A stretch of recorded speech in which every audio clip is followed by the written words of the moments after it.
is unfair. It should be presumption that the dad should have 50-50 time sharing with the child, okay? And time sharing is the same thing, we used to call it visitation. That was a negative term that a lot of fathers didn't like because the child would visit with the father. And so the child thinks, well, why am I living with mom, but I'm visiting my dad? So they changed the terminology to time sharing. So the courts look at the incomes of the parties and how many overnights each party has. But if you go to court and dads get from a judge every other weekend and maybe an hour or two during the week, do you think that's fair? Then he has to pay more child support. So we're trying to change that to make it that dad should have equal time. It's hard to have equal time with two, and when I'm talking about two unmarried people, and that also is the same calculation if you're married. Sometimes it's difficult to work 50-50 time sharing out because one parent may be living in Broward County and another parent is living maybe 30 miles away, south or north. So it's very difficult for there to be equal time sharing, especially for children that are going to school. And so we don't like to have children being bounced around day to day from one school to the next.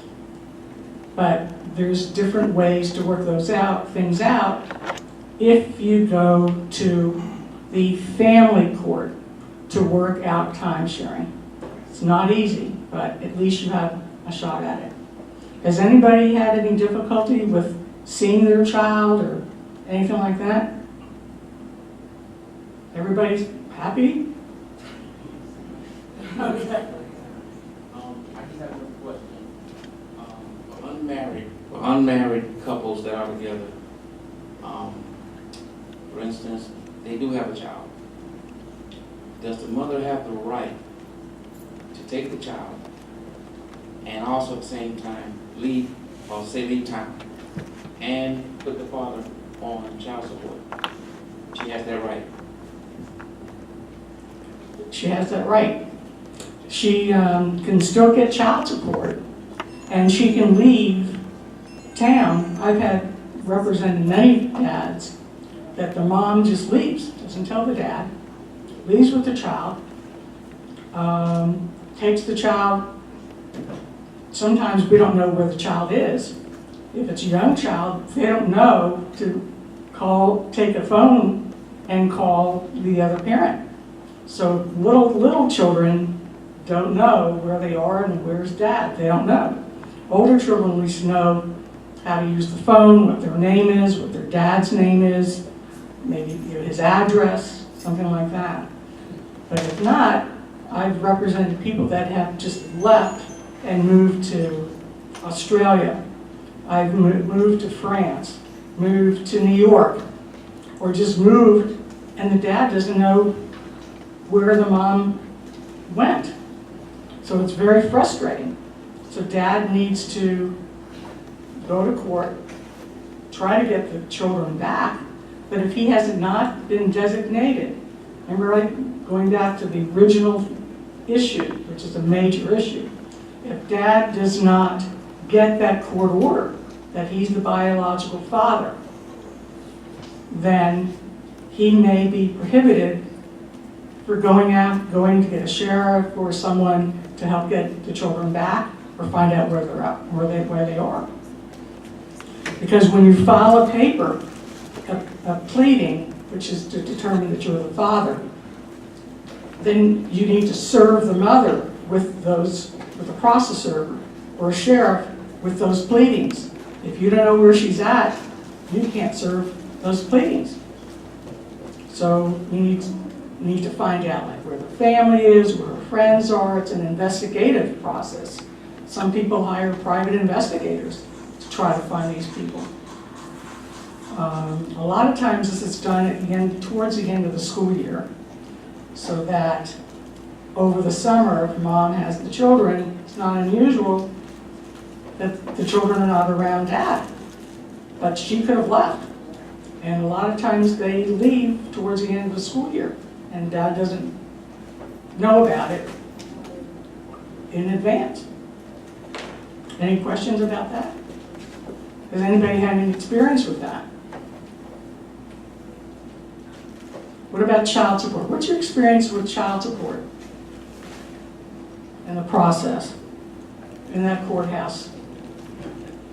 In the child support courthouse? Do you have a good experience, bad experience?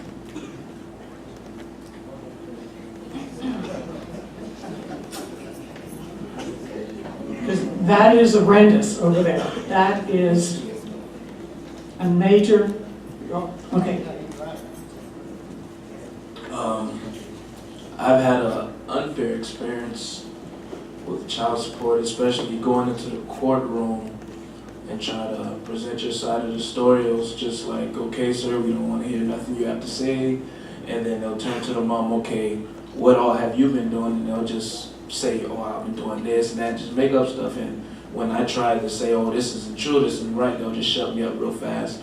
And they don't want to hear nothing I got to say. And it's felt like it's always just been a woman's world, to me, honestly, from my experience with child support. He's right. Good morning.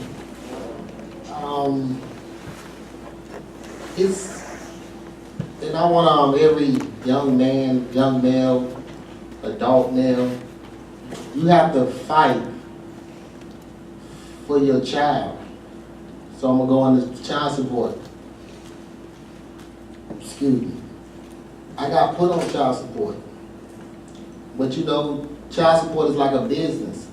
Every dollar you spend on your child, document it. Keep your receipts. So just like my brother said, when you go into the courtroom, you have these papers and your receipts saying, this is what I've been doing for my child. Because you can't go in there and just say, oh, I help my child, I do for my child. And you don't have that paperwork to back you up. Because no judge is not going to just believe you walking in saying, I've done for my child. So keep all your receipts. If you buy that child some socks, y'all laughing, but it's serious. Because they will hit you with back pay and you have no say-so. And they gonna take your income tax, they gonna take everything you earn legally. So future reference, keep every receipt you spend on your child. He's right. What happens is in the child support, just very quickly, because we could go on just on child support, is that usually it's the woman or the mother that goes in and asks for child support. The woman is represented by the Department of Child Support. So she's got someone on her side helping her fill out the paperwork. Dad shows up at the hearing because he gets notice of it. He's not represented by anybody unless he can get his own attorney to go there. So what happens is, like this gentleman just says, and these hearings go like this.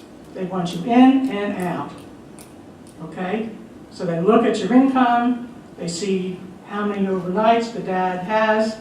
He may not have any overnights because he hasn't gone to the other courthouse to get his rights to have overnight time sharing. So he has no overnights. And then they start with the child support payments. And they can go retroactive back to 2 years or even more depending on the case. Dads, if you're paying child support, you need to write a check and keep a copy of those checks. Or if you're paying by money order, keep a copy of every single money order, okay? Documentation is very important.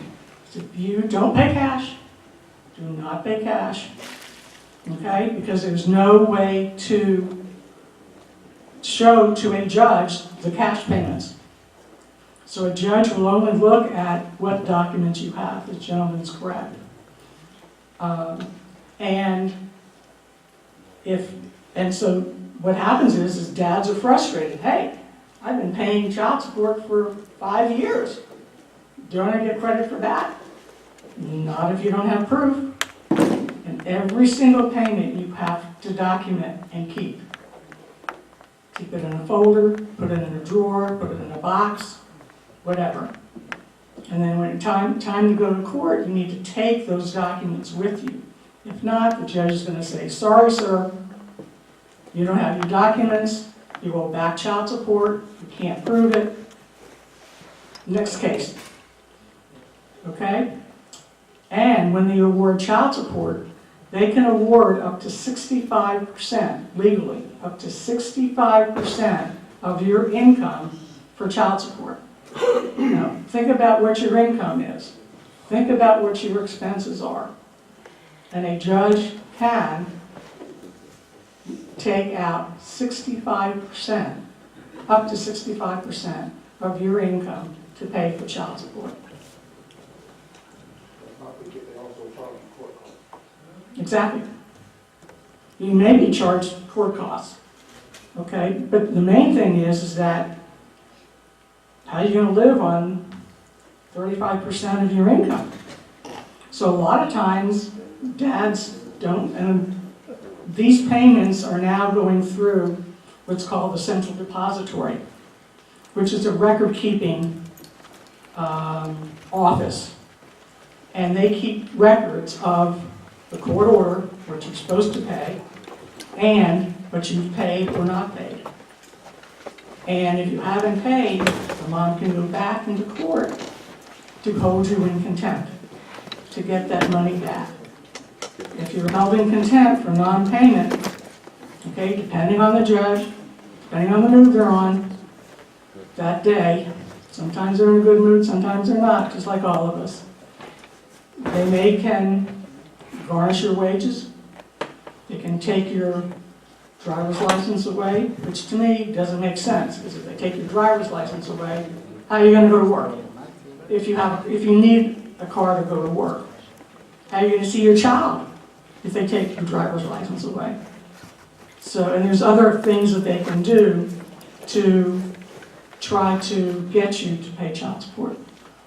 So that's a major issue. And then what happens also, this feeds in with the father task force, and what Charles is doing here is, if dad doesn't pay child support, he's out of the system. So he disappears because he goes, I can't pay, and so I'm not going to see my child. And a lot of women will say, if you don't pay, you don't see your child. Well, that's not the law. Hold them ransom. Child support has nothing to do with seeing your child. So you should not be prevented from seeing your child or being with your child because you have not paid child support. They're two different things. Does everybody understand that? Very important. Because sometimes moms will say, you didn't give me a check, you don't see your child. How does that affect the relationship between dads and their children if dad's not around? Dramatically, right? That children just say, where's dad? Where's dad? And depending on the relationship between the mother and the dad, the mom or the family might say, he's a deadbeat dad. He doesn't love you. He didn't send you a birthday card. He didn't send you a Christmas present. And these young children are growing up thinking, dad doesn't love me. When in actuality, dad's just frustrated with the system. He's dropped out. He's given up.